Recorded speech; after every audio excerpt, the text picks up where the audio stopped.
ગુરુની સેવ જુઓ તનમાં ત્યાગી।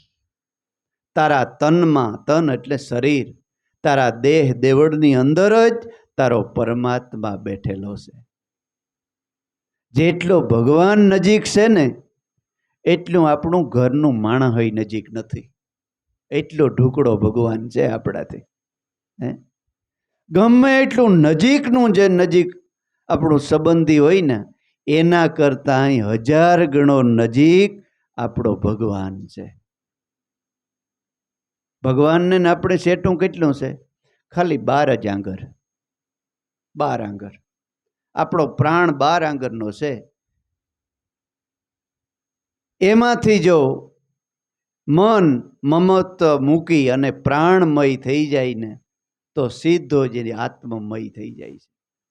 માણસનું મૃત્યુ થાય ને ત્યારે જેટલા આપણા કર્મ, જેટલું આપણું ભજન કર્યું હોય, કોઈ કૂડ કપટ કાવા દાવા કર્યા હોય, ખોટા કર્મ કર્યા હોય, બધાય કર્મ મનની અંદર લય થાય છે, હમાય છે।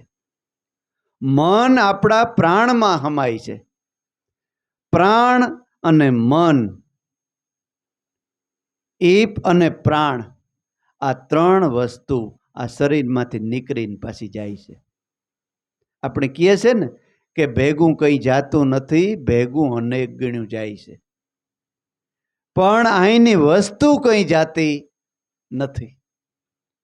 જેટલા આપણે કર્મ કર્યા હોય ને એ બધાય કર્મ પ્રાણમાં લય થાય છે। મન પ્રાણમાં અને કર્મ પ્રાણમાં। એ પ્રાણ નીકળી અને જેવા કર્મ કર્યા હોય ને એ પ્રમાણે એને બીજી માં મળે છે।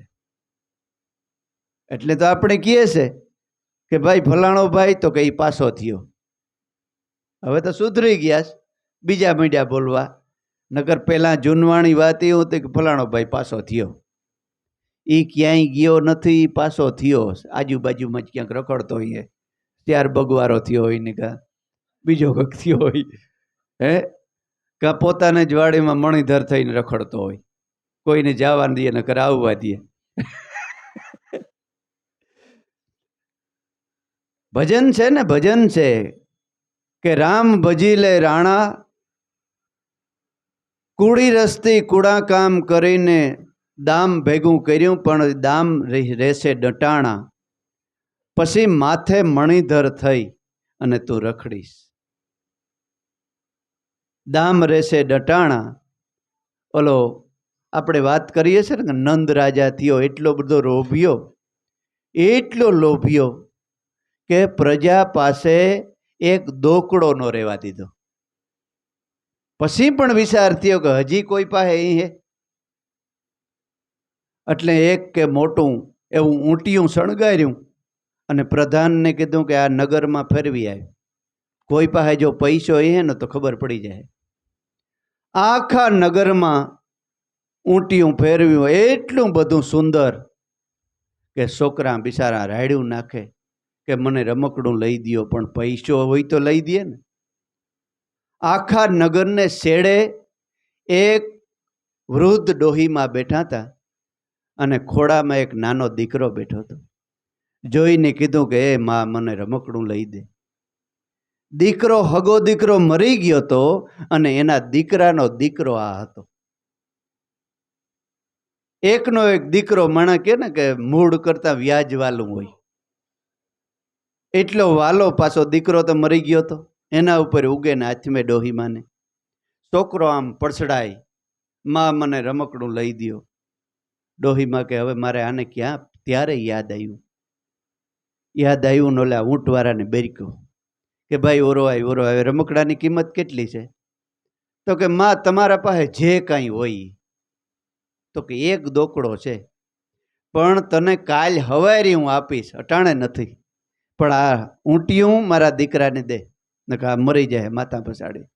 કંઈ વાંધો નહીં માં, હાલ્યો, કાલ હવારે તમારે એક દોકડો દેવો જોઈએ। તો કે આ કંઈ વાંધો નહીં। ઊંટિયું દઈને વયો ગયો। નંદને કીધું કે ક્યાંય નહોતું, પણ એક ડોહી હતી, ત્યાં દોકડો નીકળ્યો। તો કે હવે એ ડોહીને પૂછવું કે આ દોકડો ક્યાંથી કાઢ્યો? હવે રાજા ને પ્રધાન ને બધાય ડોહીમા પાસે ગયા ને દોકડો દીધો. આ બોલ આખા નગરમાં ક્યાંય પૈસો નથી ને આ દોકડો ક્યાંથી કાઢ્યો? તો કે દીકરા, મારો દીકરો મરી ગયો હતો ને એના મોઢામાં મેં આ દોકડો મેલ્યો હતો. આ દીકરો પછડાઈને મરી જાત ને એટલે રાતે મેં ગોડી મારા દીકરાને કબર ગોડી અને એના મોઢામાંથી દોકડો કાઢીને લઈ આવીને તને દીધો છે. એ નંદરાજાએ કબરું ખોદાવ્યું જેસીબી લઈને. આ જેટલા મળદાના મોઢામાં દોકડા હતા ને એ બધાય કાઢ્યા. એટલે ભજન કાગબાપુ એક ભજન ગાયું. કબરું ખોદીને દોકડા કાઢ્યા મળદાના મુખમાં, સેવટે રાજા નંદનું નાણું જોખમાણું જળમાં.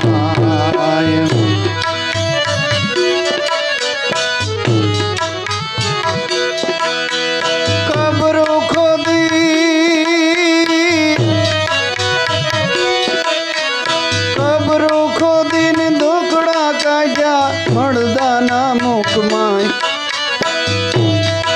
હે સેવટે રાજા નંદનું નાણું જોખમાણું જળમાં. સેવટે રાજા નંદનું નાણું જોખમાણું, હે જોખમાણું જળમાં. આખી કબરું ખોદીને દોકડા કાઢ્યા. બધું ભેગું કરી પછી કે સમુદ્રમાં ટાપુની અંદર ધનને દાટી અને એ એક જ પોતે જ રસ્તો જાણે, બીજા કોઈ જાણે જ નહીં.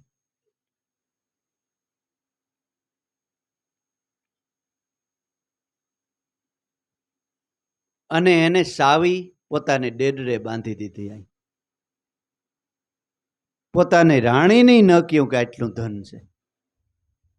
એક દિવસ કે માદરિયું હતું, માદરિયામાં કે સાવી રાખી અને એ પોતે અહીંયા જ બાંધતો. એક દિવસ કે સવારના પોરમાં નાવા કાયમ જાય ને એટલે સોડીને આમ ખીલી ટીંગાડી દે. રાણી કાયમ જોવે કે આ શું છે આ. એક દિવસ મરજી થઈ ગઈ કે હવે આમાં જોવા તો દિયો. જોયું તો થોડીક વાની ને થોડીક ભંભૂતી ને એક ઝીણી એવી સાવી. ઓ એવડો મોટો રાજા ને આ હું બાંધ્યું હે. નાખી દીધું આમ કૂવામાં. આવે જોવે તો માદરિયું નમરે ખીલી. રાણીને કે માદરિયું ક્યાં? તો ગઈ તો કૂવામાં નાખી દીધું. હે કૂવામાં પ્રાણ નીકળી ગયા, મરી ગયો. હે થયું તો પ્રાણ નીકળી ગયો. છેવટે રાજા નંદનું નાણું જોખમાણું જળમાય. હે કામ ક્રોધ લોભ હોય માણસને, બધું હોય, પણ આવો લોભ હે કે જુઓ તનમાં ત્યાગી. શરીર આપણે બહુ કિંમતી છે. જો ભગવાનને મેળવવો હોય ને તો મનુષ્ય અવતારનું શરીર જો મળે એ સાધન છે. એ સાધનનો ગેરઉપયોગ થઈ ન જાય એનું ખાસ ધ્યાન રાખી નાનક સાહેબ કહે છે કે જુઓ તનમાં ત્યાગી.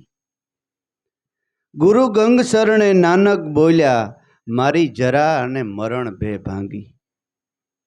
ભલે આવ્યો ભમરા ભલે આવ્યો, સે તું પ્રેમ નામનો પ્યાસી. તું પ્રેમ નામનો પ્યાસી છે ભમરા. આ જગતની અંદર તું આવ્યો, પણ ભલે આવ્યો હોય, તું અધિકારી સત્ય નામનો છે. હરિભજન કરી અને જન્મ મરણના દુઃખમાંથી છૂટવાનો આ મનુષ્ય અવતાર એક જ છે. એક જ દરવાજો છે.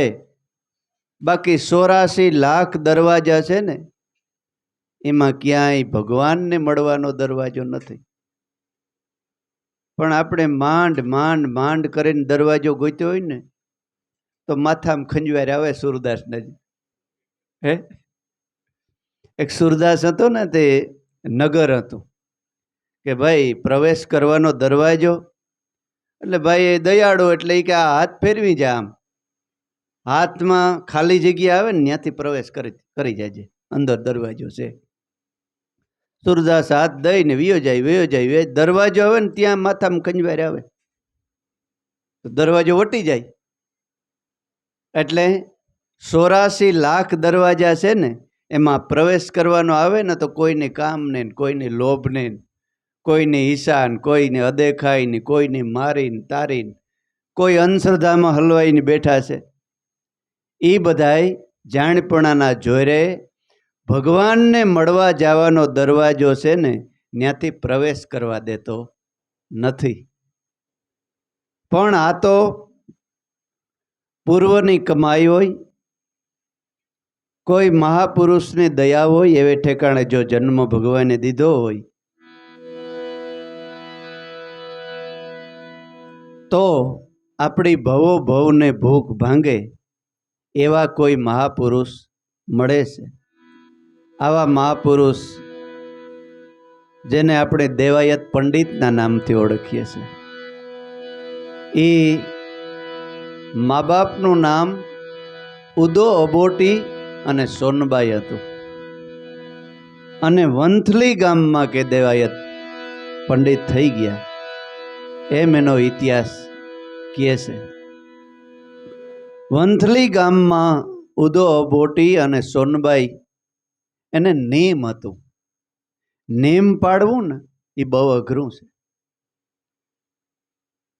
બધું હેલું, પણ નિયમ રાખવો અને સત્યતાથી જો નિયમ પાડવો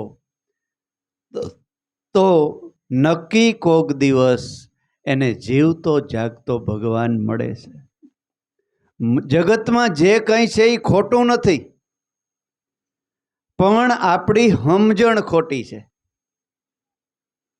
શિવનું મંદિર બનાવ્યું સંતોએ, તો એમાં જોઈ લ્યો, પેલા આપણે સેટા હોય તે શું દેખાય?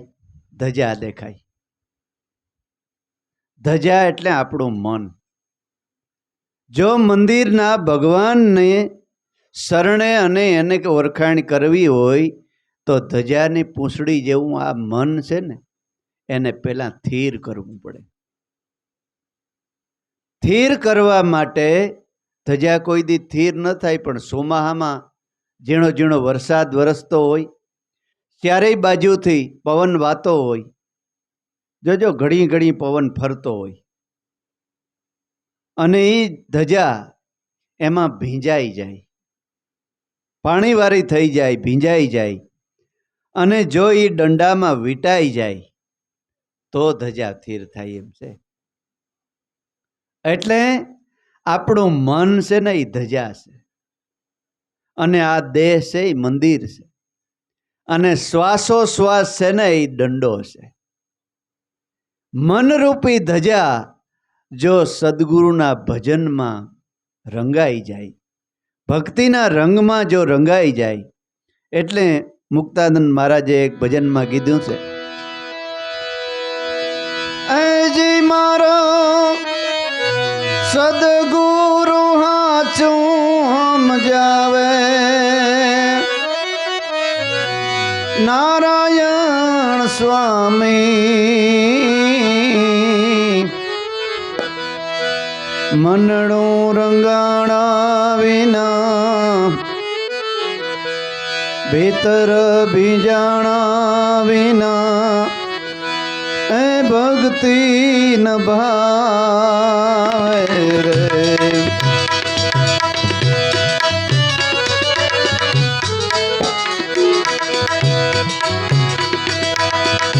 મનડું રંગાણા વિના, ભીતર ભીજાણા વિના ભક્તિ ન ભાવે.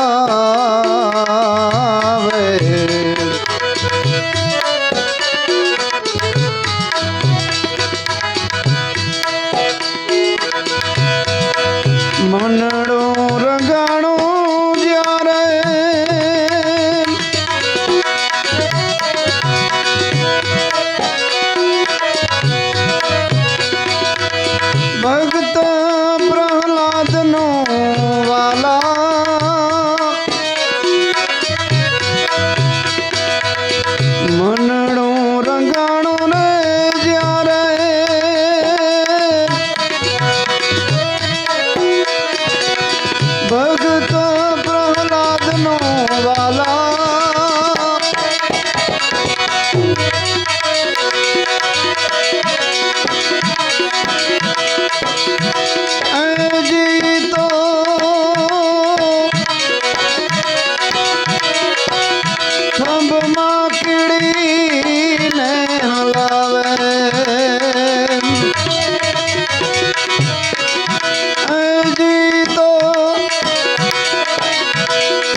नारायण स्वामी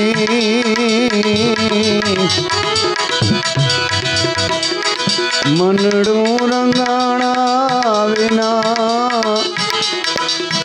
भक्ति न भावे रे।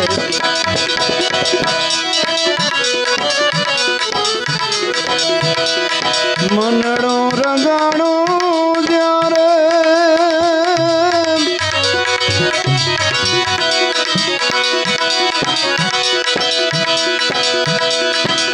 રોઈદાસ કેરું વાલા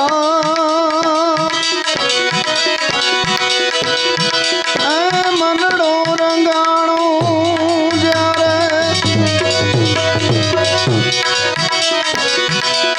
रोईदास केरो रहवाला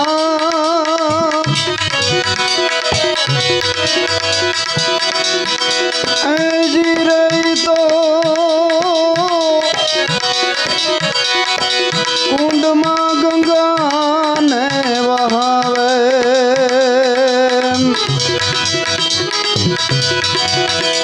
जी तो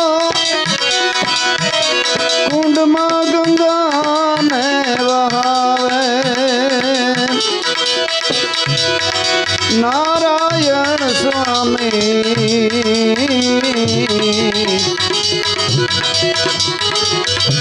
मनडू रंगाणा विना भीतर भिंजाणा विना भक्ति न भावे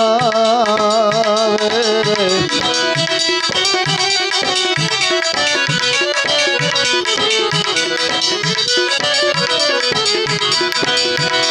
मनडो रंगाणो જ્યારે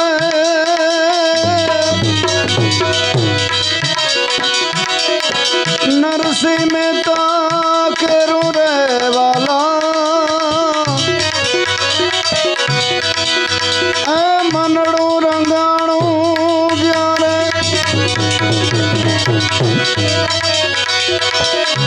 नरसिंह मेहता केरो वाला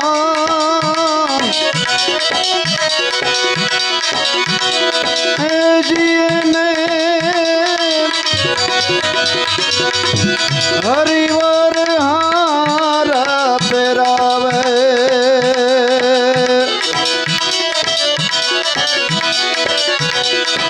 जिए ने हरिवर हार पेरावे नारायण स्वामी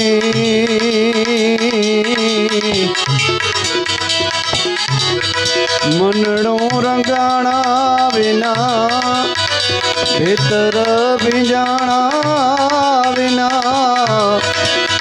भक्ति न भावे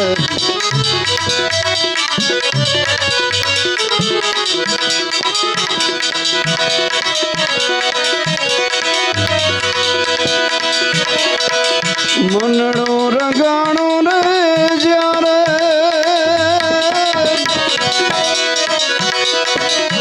मीराबाई नो वाला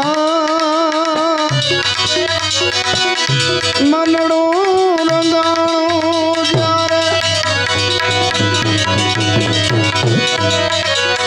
मीराबाई नो वाला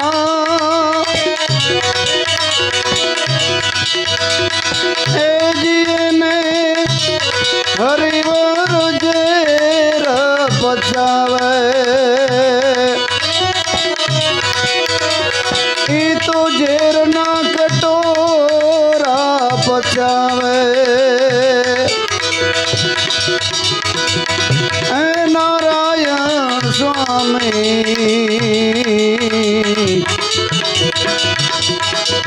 मनडो रंगाणा विना भक्ति न भावे रे।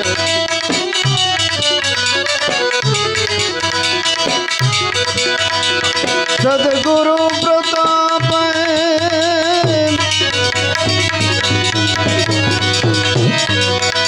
मुक्तानंद बोलिया वाला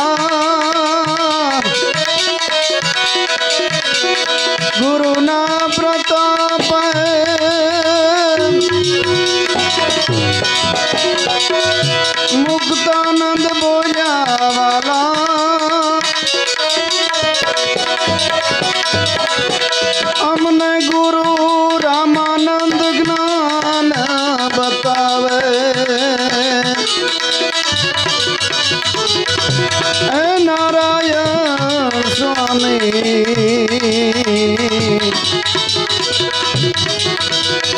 મંડળું રંગાણા વિના એ ભક્તિ ન ભાવે, ભક્તિ ન ભાવે.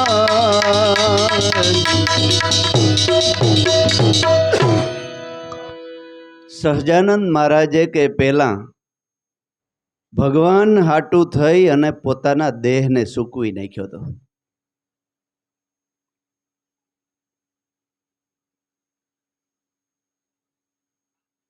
પંદર થી નિર્જળા કે જળ વિનાના કાઢી નાખ્યા, આખું શરીર હુકાવા લાગ્યું.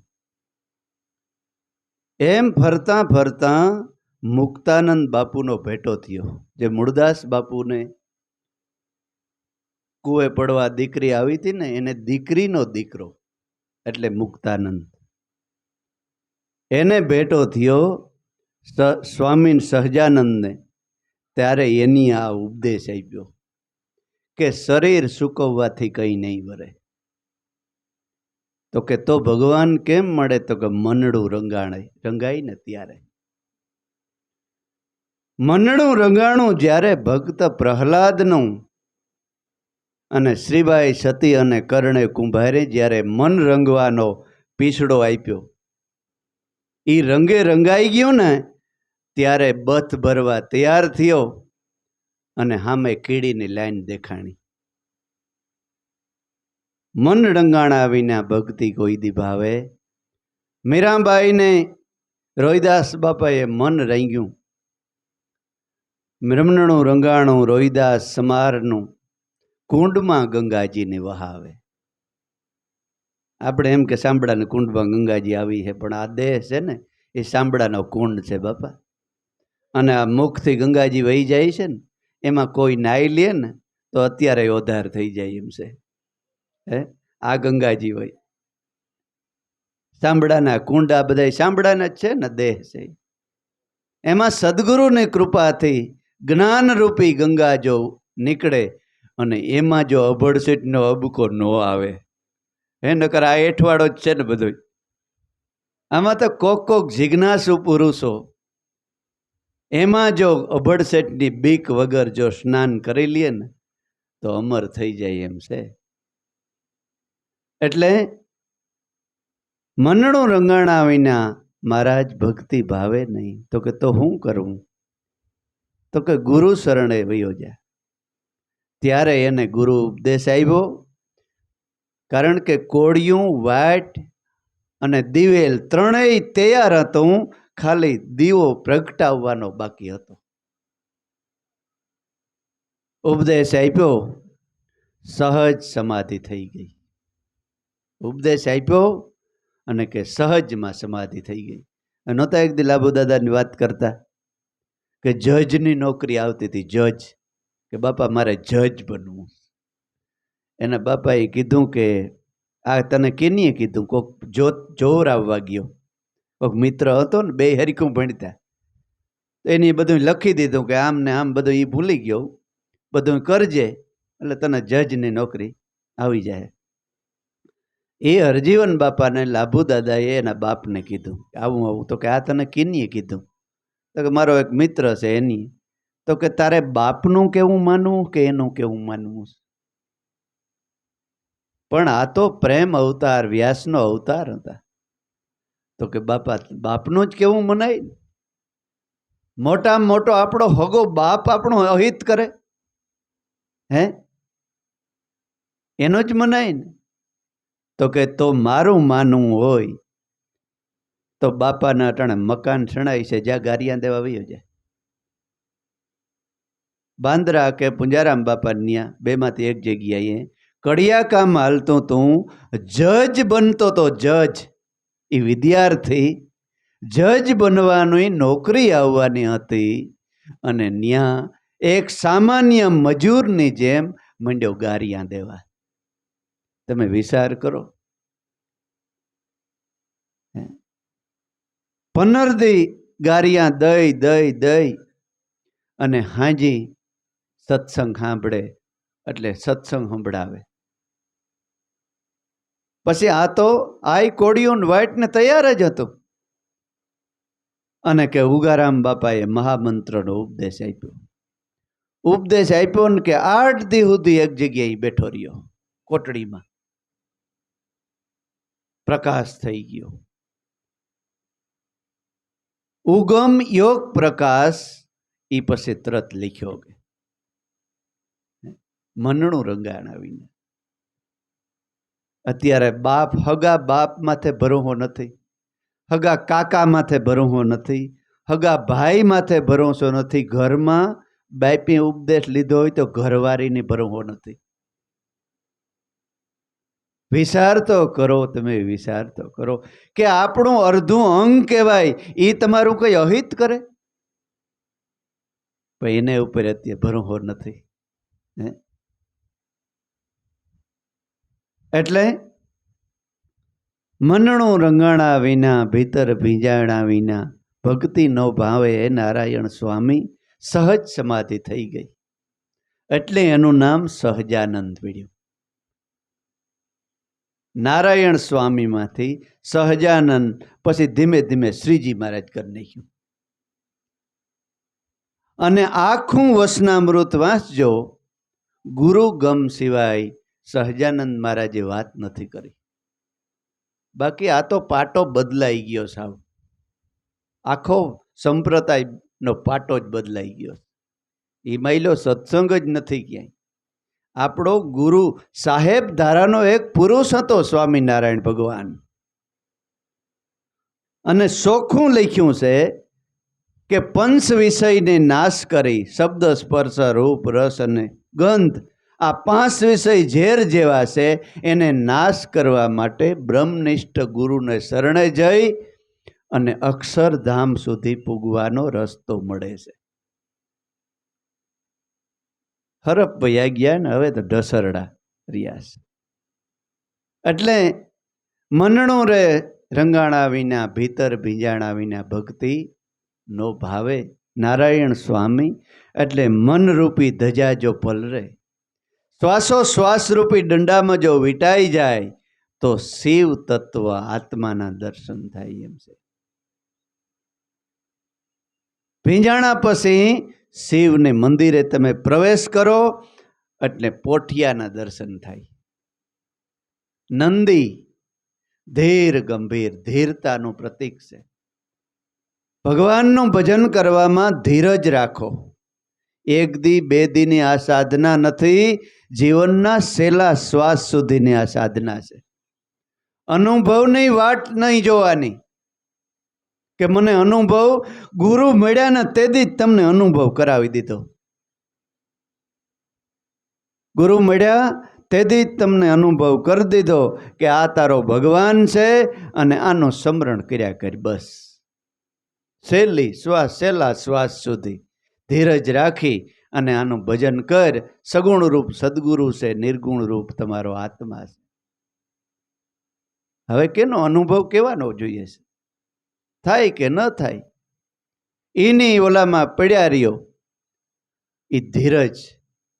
પછી આવે કાસબો. કાસબાને અડીએ તો 5 અંગ સમેટી લે છે. 5 અંગ જેની સમેટી લીધા, પૃથ્વી જળ તેજ આકાશ ને વાયુ, એ ઝેરમાંથી નીકળી ગયો. પછી એક બાજુ ગુણપતિ ને એક બાજુ હનુમાન. હળ માન તારા મનને હણી નાખ્યું, તે હણી નાખ. પછી રોકે નહીં તમને, કારણ કે આ મસ્તક ઉતારીને બીજું મસ્તક તમને સદગુરુએ માથે ચડાવી દીધું. શિવે કે પહેલું મસ્તક કાપી નાખ્યું અને બીજું મસ્તક તો ઘણા એમાં કે ઈ મસ્તક ક્યાં નાખ્યું? ઈ મસ્તક આવજે મારા ભેગો દેખાડીશ. ઈ મસ્તક કોઈ આ મસ્તક નહોતું કાપ્યું. એ કામ ક્રોધ લોભ ઈચ્છા અદેખાઈ વિચારો વાળું જે મસ્તક હતું ને, એ શિર સેદ કરી નાખ્યો શિવજીએ. અને ગુણિયલ મસ્તક પાછું સ્થાપના કરી. ભજન કરવાનું મસ્તક સ્થાપના. એટલે જો નાક પછી લાંબુ બનાવી નાખ્યું, લાંબુ, જેના પ્રાણ નિયમમાં આવે જાય. અને આખા શરીરમાં કિંમત કેની છે? નાકની. નાક વિના નારી હોભે, સ્ત્રી હોય કે પુરુષ હોય, નાક ન હોય તો ઘણાને આમ વિતવિત ન હોય પણ આમ મૂર ન હોય. એટલે સદગુરુ શરણમાં જઈ અને નાક ન કપાવવું જોઈએ કોઈ દી. નાકની કિંમત છે. એટલે એનું નાક હાથીના નાક જેવું મોટું કર્યું. કાન હુપડા હુપડા જેવડ્યા કે સદગુરુના મુખનો સત્સંગ સુવર્ણ રસ અંદર પી જાય. અને પેટ એકદમ મોટું, સાગર પેટા, કોઈનો અવગુણ પોતે પી જાય. હરિરસ પીએ અને બીજાને પાય, હાસા સાધુ એમ ઓળખાય. પછી ગુણપતિ અને હનુમાન, પછી શિવ તત્વ સુધી પૂગે તો શિવ નિરાકાર છે, એનો કોઈ આકાર. એમાં ભરી ગયા પછી લોઢું સોનું થયા પછી ભલે કાદવમાં રખડે, કિસડમાં રખડે, ધૂળમાં પડે, એ કોઈ દી પાછું લોઢું થાય નહીં.